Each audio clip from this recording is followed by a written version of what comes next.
अजून खरीप हंगाम चालू व्हायचा आहे आणि त्यातच यावर्षी महाराष्ट्रासह संपूर्ण भारतासाठी खास करून खरीप हंगामासाठी चिंतेची बातमी समोर येत आहे।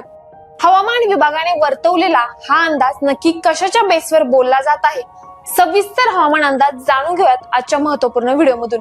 नमस्कार शेतकरी बंधू आणि भगिनींनो, पालवी अॅग्रिको मधून मी कृषी तज्ञ मोनिका रोडे आजच्या महत्त्वपूर्ण हवामान अंदाज व्हिडिओमध्ये आपले सर्वांचं मनापासून स्वागत करते।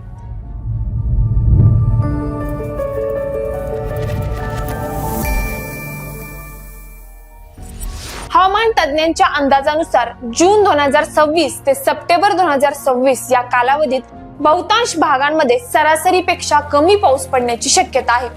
महाराष्ट्रात गडचिरोली वगळता अनेक ठिकाणी पावसाचं प्रमाण कमी राहण्याचा अंदाज व्यक्त करण्यात आला आहे। यामुळे शेतकऱ्यांच्या मनात चिंतेचं वातावरण निर्माण झालं आहे, कारण पावसावर पूर्णपणे अवलंबून असलेला खरीप हंगाम यावरती थेट परिणाम होऊ शकतो।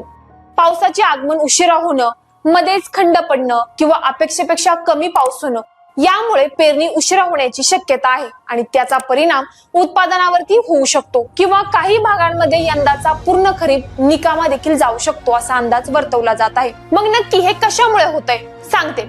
या परिस्थितीमागे एल निनो सदर्न ऑसिलेशन आणि इंडियन ओशन डायपोल यांसारख्या हवामानातील बदलांचा मोठा वाटा आहे।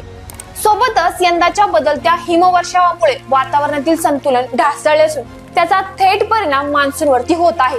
त्यामुळेच यावर्षी पावसाचं प्रमाण कमी राहण्याची शक्यता असल्याचं हवामान विभागाने स्पष्ट केलं आहे। हेच केलेलं विधान अजून एका आठवड्यात अजून उत्तमरित्या स्पष्ट होईल असं देखील त्यांनी बोललं। यामुळेच अशा अनिश्चित परिस्थितीत शेतकऱ्यांनी खरीप हंगामात योग्य नियोजन करणं अत्यंत आवश्यक आहे। उपलब्ध पाण्याच्या आधारावरती पीक निवड करणं गरजेचं आहे।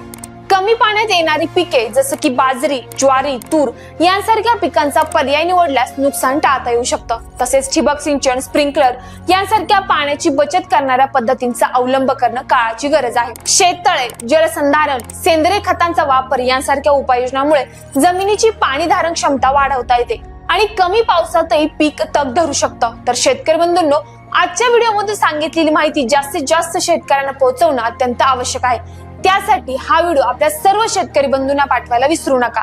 अशाच शेती संबंधित महत्त्वपूर्ण अपडेटसाठी आपल्या पालवी अॅग्रिको चॅनलला सबस्क्राईब करायला विसरू नका। धन्यवाद।